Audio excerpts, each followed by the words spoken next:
अपन परिचय दऽ देबै। Soni Kumari, ward number 26। एहि बेर की उद्देश्य जे छै से अहाँ चुनाव लड़ि रहल छियै?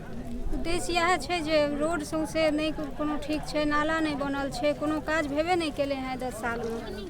से काज सब हेतै। पूरा एतेक पानि लागै छै, 3 फीट ऊपर नाली छै रोडसँ, कोनो काजे नहि 10 सालमे भेलै हैं बढ़िआँ। से पूरा काज हेतै। की मैनिफेस्टो छै, यानी अहाँ जे जीत के एबै तऽ अहाँ की काज पर में अहाँके प्रमुखता छै, कोन कोन काज? पहिले रोड सही करबै, नाला सही करबै। आदमीके जनताके जाय आबैमे बहुत दिक्कत भऽ रहलै हँ। पूरा पानि बाटे जाय पड़ै छै। स्टेशन रोड जाकऽ अहाँ सब देख सकै छियै, एक बेर रिपोर्टिंग करै लए आबि सकै छियै अहाँ सब 26 नंबर वार्डमे, जे कि पूरा रोड नाला सब छै, एको गो नहि सही छै। से सब ठीक हेतै। शिक्षा और स्वास्थ्य के पर में की ओहियो पर ध्यान देबै, शिक्षा पर ध्यान पर देबै, स्वास्थ्य पर ध्यान देबै, सब चीज पर ध्यान देबै। अंत में जतेक भी दर्शक देख रहलखिन या हुनका सबसे की अहाँ मानि लिअ निवेदन की करबै? निवेदन करबै जे जीतेथिन तऽ देखथिन जे 10 सालमे नहि काज भेलै से 1 साल 2 सालमे भऽ जेतै काज। अहाँ सब रिपोर्टिंग कऽ के